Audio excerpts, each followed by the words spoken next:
Hello, and thank you for joining us on the Pigskin Preview. Alongside the head coach of the Western Illinois football team, Bob Nielsen, I'm Andrew Bacon. Thanks for coming again, Coach. My pleasure. And then this past weekend, the Leathernecks played host to South Dakota State for homecoming. Western Illinois was coming into the game after a tough loss to Illinois State, while the Jackrabbits were coming off an equally tough loss to Southern Illinois. That loss being their third straight. However, Coach, even though they lost to State, this team was a very good team. They were, I don't want to say underrated, but they were still ranked very high as well, despite coming off 3 losses. Yeah, they were still ranked in the top 15 in the country. They started out as high as, I think they got as high as 5th. Very experienced football team. Started 8 seniors on defense and some very talented players on the offensive side. So deserving of their ranking, but I think it shows you the quality of our league and the fact that they came into our game 0-2 in the league.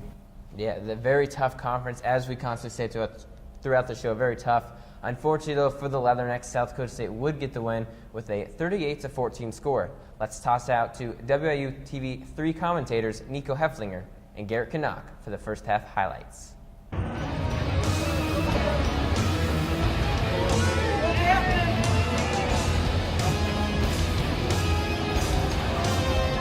At Pitzel formation.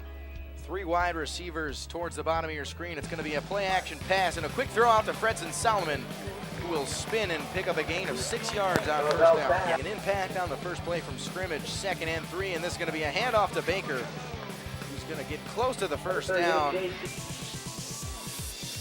of a pistol eye formation mix, and that is going to be an interception. As Norvell took a big hit and like one of the defensive linemen. That was actually the linebacker, R.C. Kilgore, impact in the passing game. As well as on first down, Sumner is going to swing this one out, and a big gain on first down. Pick up a wishbone formation for the Jackrabbits. It's going to be another handoff to Zenner, who's going to be brought down behind the line of scrimmage.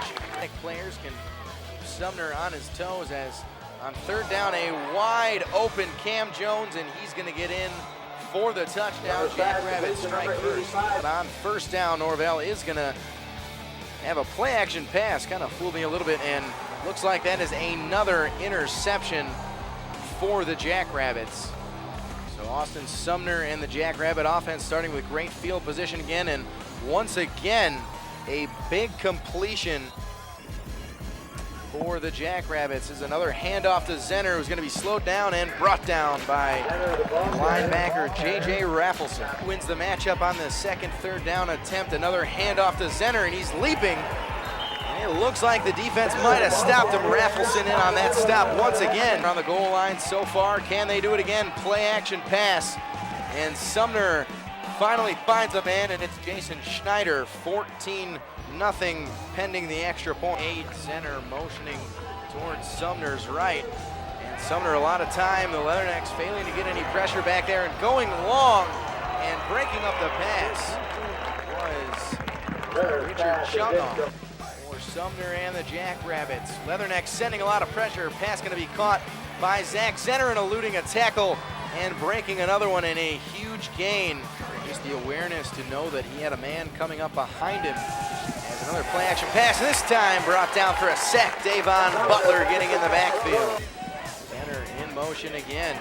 Sumner looking to throw, and he's going long again, and that's going to be almost picked off. Kevin Kinsel, the man in coverage. A big 3rd and 16 for the Leatherneck defense. Sumner throwing short, and Luke Venegoni in on the stop. And that'll finally bring up the first 4th down, or actually the second 4th down the Jackrabbits had. They did score on that 4th and goal on their second possession, dating back to last season, a missed one versus Nebraska. And that kick is good, and that is going to give South Dakota State a 17-0 lead to try and put some points on the board. And a quick pass on first down is caught by Joey Borsellino for a nice gain. Great job putting pressure on this offensive line. Baker gets it again, and that time a little bit of space, but tripped up. He just needs to get free into that secondary. And they're going right back to Baker. If it ain't broke, don't fix it. Into high 70s as Norvell is going to look to throw on 2nd and long, and looked like Jeff Lindsay might have gotten away with a hold right there, and Norvell's going to keep it and take a big hit. So 5 wide. Norvell, the only Leatherneck in the backfield. And the quick throw to Kyle Hammonds. And looks like that's going to be the chains. So 2nd and 11. Handoff is going to go to J.C. Baker, who's back on the field. And he's running down the sideline and pushed out of bounds inside the 5 just like that. Baker comes out with the cramp, gets back on the field, makes that big play for the Leatherneck offense. Baker getting another handoff, and he's trying to weasel his way in there, and that is a touchdown, Western Illinois. After the first half of the game, the Leathernecks were down 17-7. Coach, the Leathernecks offense had some struggles in the first half with turnovers, and the defense, unfortunately, were unable to make up for some of those short field positions. What were your thoughts on the first half? Well, we gave them the first 2 touchdowns. We threw interceptions on, I think, our 3rd and 4th plays, or 4th and 5th plays offensively in the first quarter, and with the short field, put our defense in a bad position. And South Dakota State responded, put 2 touchdowns on the board, and after that, I thought we battled.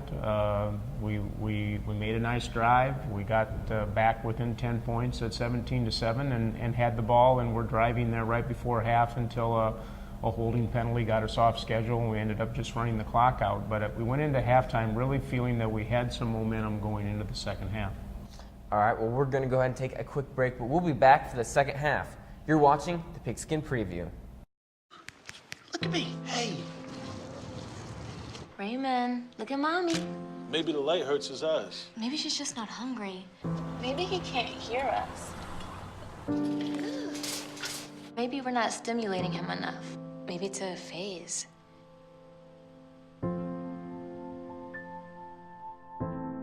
Avoiding eye contact is one early sign of autism.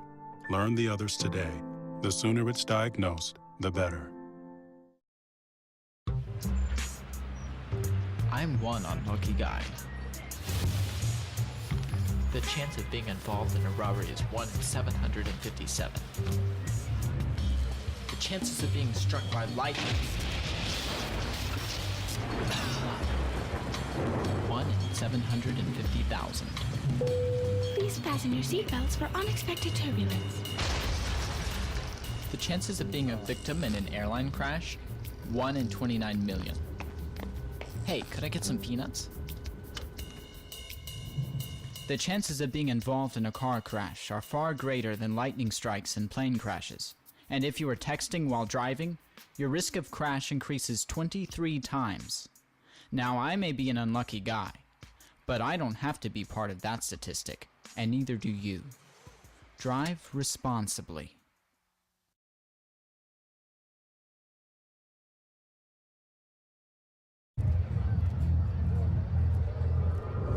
Looking for these? You drive buzzed. It could be one very expensive ride. First, you gotta make bail. Then pay me to get your car back. Your insurance premiums will go through the roof. And my legal fees just keep adding up. All told, it could end up costing you $10,000. Buzzed, busted, and broke. Because buzz driving is drunk driving. Welcome back to the Pigskin Preview. Coach, as we said, the Leathernecks are down 17-7 at half. What did you say to the team in the locker room? Well, we talked about the fact that turnovers had been the real issue, and that we had provided them with the opportunity to get the lead. We really felt that we had played better than they did in the second quarter, and wanted to keep that momentum going in the third quarter, make some things happen.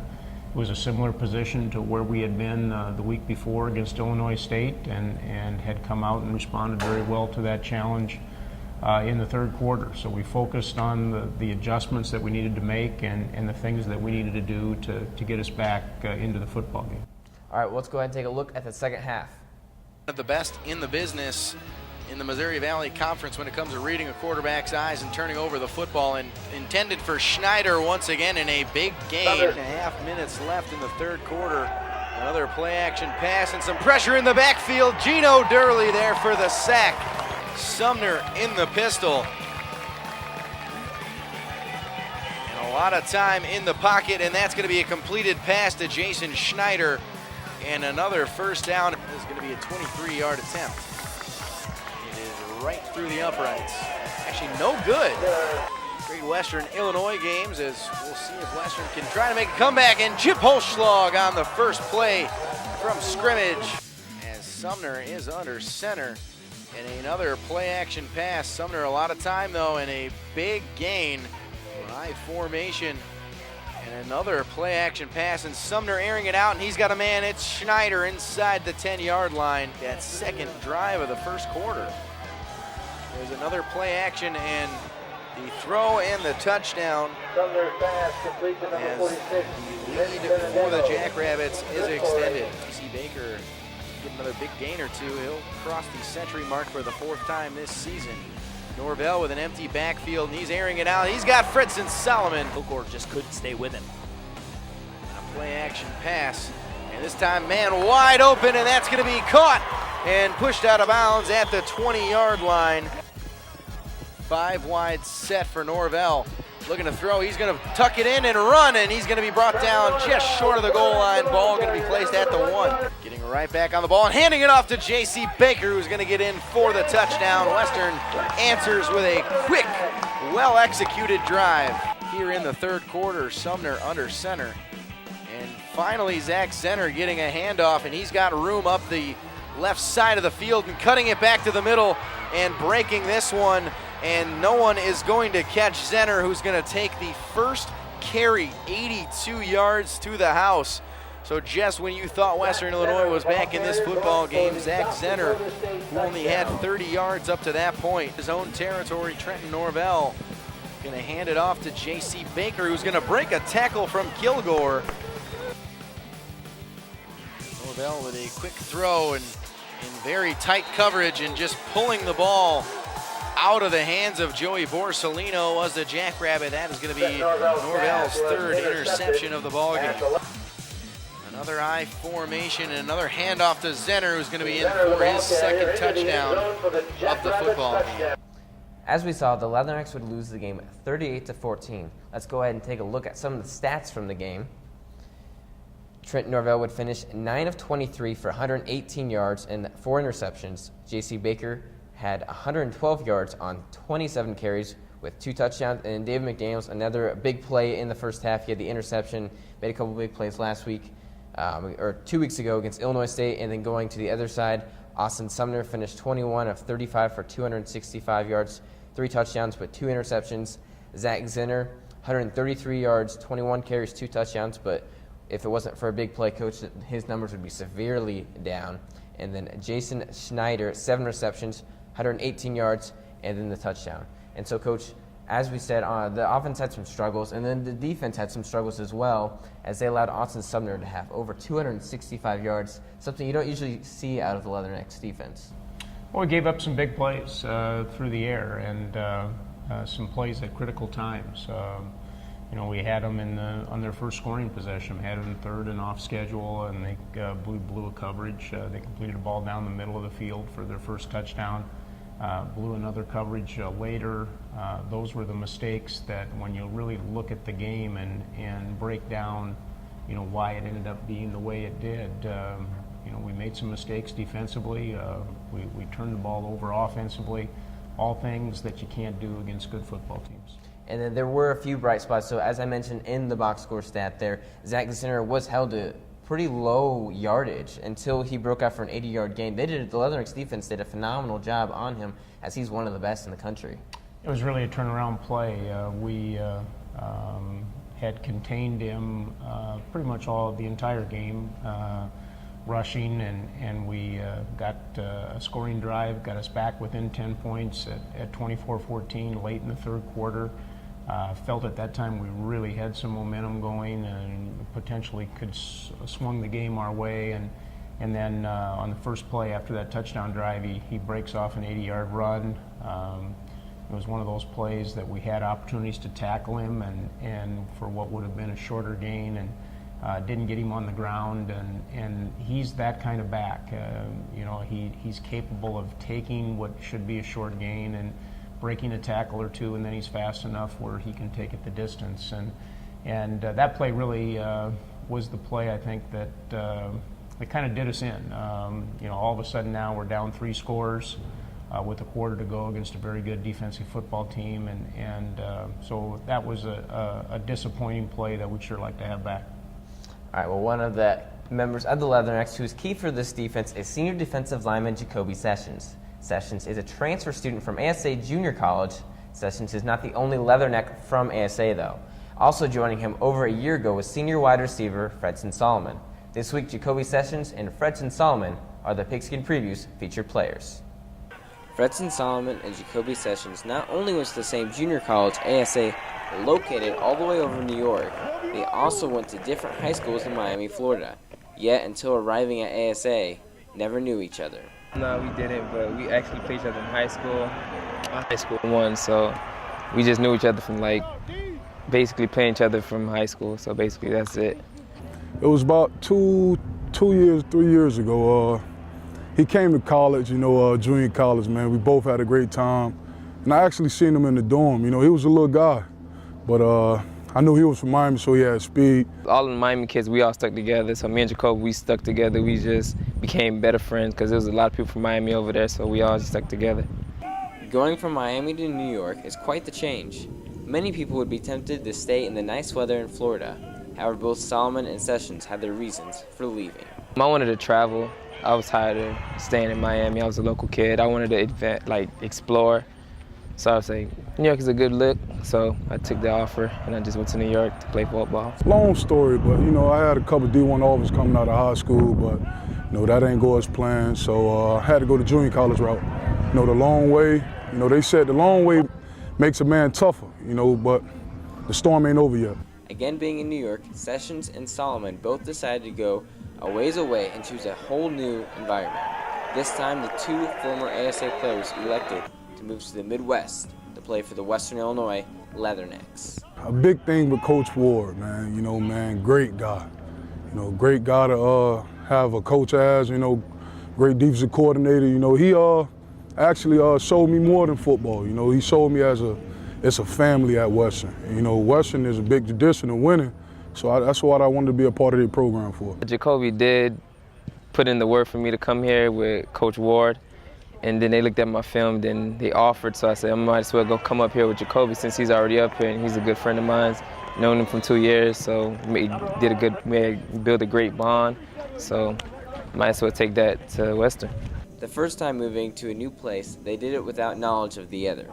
However, the second move, they did it purposely to remain teammates rather than go in different directions, which helped the transition be much easier on the duo. Transition like that, man, especially dealing with Fred. He's, like I said before, he's a great guy. And when we decided to commit together, man, it was on the road. We both from Miami, so, Miami is like a real sports, I could say football town, so it was a great transition dealing with Fred, me and Fred. I mean, I feel more comfortable because I feel like I didn't know anybody, so if I had somebody to talk to, I'd just turn to Jacoby, and he was always there for me. He's like an older brother to me.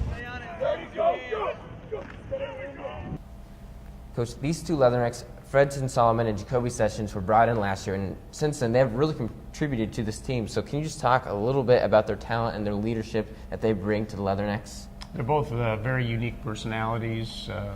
They both are very talented players.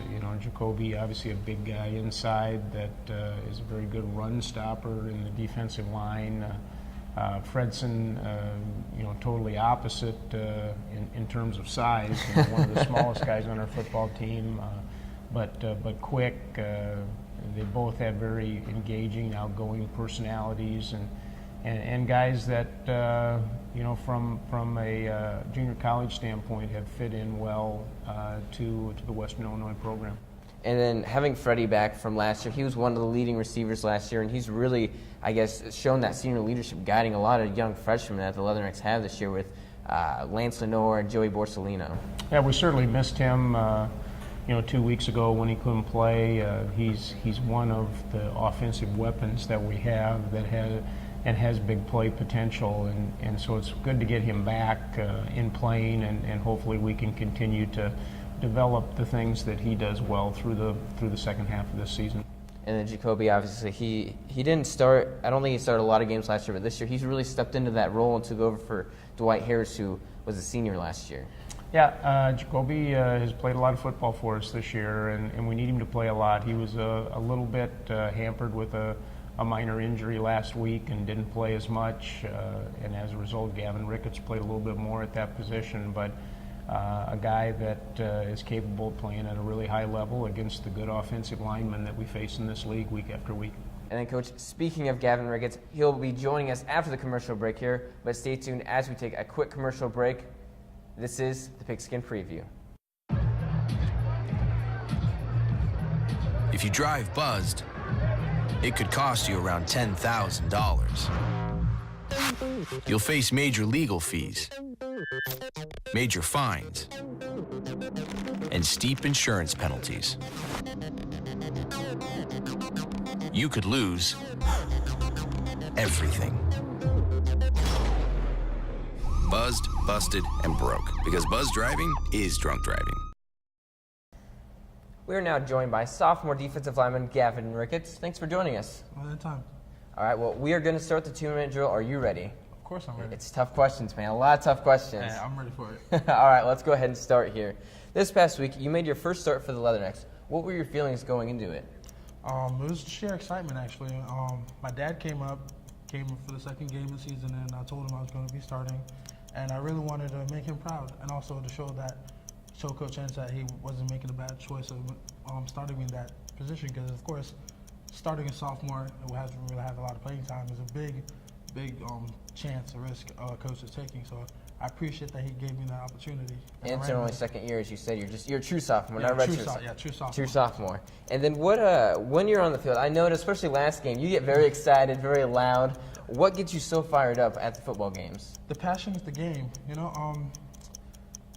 Playing football during practice and stuff is hard. It's a lot of mental stuff. You have to focus, get ready. But during the game, that's when you can just play. Even if you make a mistake, well, you can just brush it off. You can just play. That's where all your emotion comes out. That's when you really put everything together. And once, like I said, if you make a play and you stop the opponent, that's great momentum for us and our team. So of course, it's a great thing. And then what's something most people don't know about you? I'm left-handed. You're left-handed? I was born and raised in Kingston, Jamaica. Wow, there you go. Yeah, so. Hey, I was international too. I was born in England, so there you go. I feel you. I feel you. And what is your major? My major is pre-nursing. And what is your dream job after college? After college, I'm hoping to become a nurse practitioner. Okay. I'm really passionate about this career, and I see myself doing well in it. Good luck. And then if you play any other position, if you could play any other position besides the defensive line, what would you play? I would honestly either play running back or linebacker. Even though it's a defense position, I just like to hit. Yeah. It's the physicality of it. Yeah. I like to be up there in the dirt instead of really like being the little fancy guys catching the ball. I like to be the guy who gets his jersey dirty. You know what I mean? Yeah. You like to hit people. In football, you can actually hit people. Exactly, without getting in trouble. So exactly. That's perfect. All right, well, that's all the time we have for you this week on the Pigskin Preview. We're going to take another quick break, but stay tuned, as up next we'll take a look and see how the other Missouri Valley teams did. You're watching the Pigskin Preview. I'm one unlucky guy. The chance of being involved in a robbery is 1 in 757. The chances of being struck by lightning, 1 in 750,000. Please fasten your seatbelts for unexpected turbulence.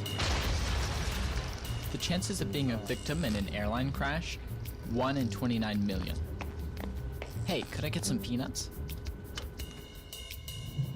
The chances of being involved in a car crash are far greater than lightning strikes and plane crashes. And if you are texting while driving, your risk of crash increases 23 times. Now, I may be an unlucky guy, but I don't have to be part of that statistic, and neither do you. Drive responsibly.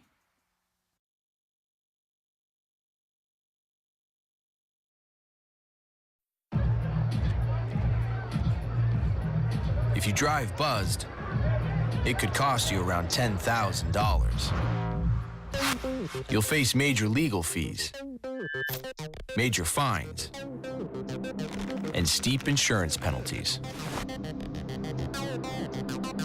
You could lose everything. Buzzed, busted, and broke. Because buzz driving is drunk driving. Welcome back. Here are the scores of the Missouri Valley teams from last weekend. As we talked about, Western Illinois lost to South Dakota State 38-14. South Dakota had a pretty big upset coach over Indiana State at the Dakota Dome, 17-14, a tough place to play. North Dakota State won 41-26 over Missouri State, but at halftime it was a very close game as North Dakota State was barely leading. Southern Illinois pulled off the upset over Northern Iowa. And Southern Illinois, I looked at their schedule, coach, and they have pulled off a lot of upsets. Southern Illinois beat South Dakota State the other week, and then also they've played a tough schedule, and they haven't won them all, but they played against U of I. They also beat SEMO in the game at Busch Stadium. The next game here, Youngstown State won big over Illinois State, 59-21. Youngstown State, a very offensive power, and we'll talk about them later on. North Dakota State and Youngstown State currently sit atop the standings 3-0. Southern Illinois and South Dakota 2-1. And then South Dakota State, Western Illinois, Illinois State, and Missouri State 1-2. And then Northern Iowa and Indiana State, both 0-2 in conference, looking for their first victories for conference. And looking ahead to the weekend games this weekend, Indiana State will travel to Normal to take on Illinois State, kind of the battle of the ISUs. And then South Dakota State will travel south to face Missouri State in Springfield. North Dakota State faces the Southern Illinois Salukis in Carbondale. And then South Dakota will travel to the Unidome to face Northern Iowa. And then finally, Coach, Western Illinois will travel to Youngstown, Ohio to take on the Youngstown State Penguins. Youngstown State is the number 16th ranked team in the nation and is coming off a huge victory over Illinois State. Coach, this Penguins offense comes in a very balanced squad. They have a good running back. Kurt Hess is a senior, a very talented quarterback. Talk a little bit about how balanced this is and what to expect from the team. Well, senior quarterbacks like Kurt Hess, who's played so well in the league for his 4 years as a starter, make a big difference offensively, and he certainly is the leader of that offensive unit. He's a dual threat, a guy that throws the football, can run the football. They have a group of offensive skill players that they have kind of built around him in their system, and so I think the thing that you do is with an offense like that, you have to try to contain the number of big plays that they get and try to create off-schedule situations where they can be a little bit more predictable in terms of what they're doing. All right, thank you, Coach. Here on the Pigskin Preview, we like to experiment with new segments, and so this week I take you behind the numbers for Youngstown State. As we see here on the positive side of Youngstown State, what they've been doing well this season, they average 41 points a game, 2.5 sacks per game, and 2 turnovers per game. And then an interesting thing I saw was 1/3 of their points are scored in the second quarter. Looking at some of the things that could be taken advantage of is they do allow 24 points a game. They've had 14 fumbles on the year so far, only losing 6, so they've come pretty lucky in that category. However, 10 of the fumbles were by their leading rusher, Martin Roos, and then 2 of their top receivers, Andre Stumps with 3 and Michael Weary with 3. And then finally, another interesting stat, 1/3 of the opponent's points are also scored in the second half. The Leathernecks will take on the 6-1 Youngstown State Penguins this Saturday at 3 p.m. in Youngstown, Ohio. That's all the time we have for you this week on the Pigskin Preview. For Coach Bob Nielsen, I'm Andrew Bacon. Thanks for watching.